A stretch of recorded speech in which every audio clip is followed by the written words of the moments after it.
9 Telugu digital news కు స్వాగతం. లక్షల రూపాయలు పిచ్చి మొక్కల పాలైన అన్న కథనానికి 9 తెలుగు డిజిటల్ కథనానికి స్పందించిన కమిషనర్ తమ సిబ్బందితో పిచ్చి మొక్కల్ని గడ్డిని తొలగించిన సిబ్బంది. సిద్దిపేట జిల్లా దుబ్బాక మున్సిపాలిటీలోని 18వ వార్డులో నిర్మితమవుతున్న చిల్డ్రన్ పార్క్ ఈ మధ్య కాలంలో గత 4 సంవత్సరాల నుండి నిర్మితమవుతున్న ఈ మినీ పార్క్ పనులు నత్తనడక నడుస్తున్నాయని, తొందరలోనే ప్రారంభించి ప్రజలకు అందుబాటులోకి తేవాలని ప్రచురితమైన వార్తా కథనాన్ని స్పందించి కమిషనర్ రమేష్ కుమార్ పార్క్ యొక్క పూర్తి సమాచారం తెలుసుకొని సంబంధించిన మినీ పార్కును పూర్తి చేస్తానని, ప్రజలకు అందుబాటులో తెస్తానని అన్నారు.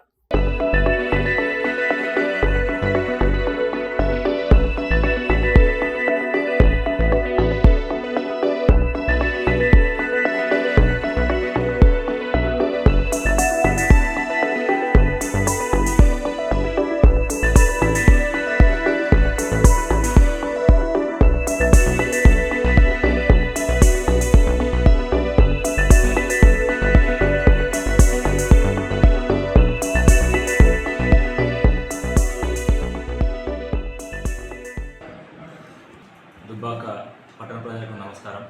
నా పేరు రమేష్ కుమార్. నేను మున్సిపల్ కమిషనర్గా 14వ తేదీన బాధ్యతలు తీసుకోవడం జరిగింది.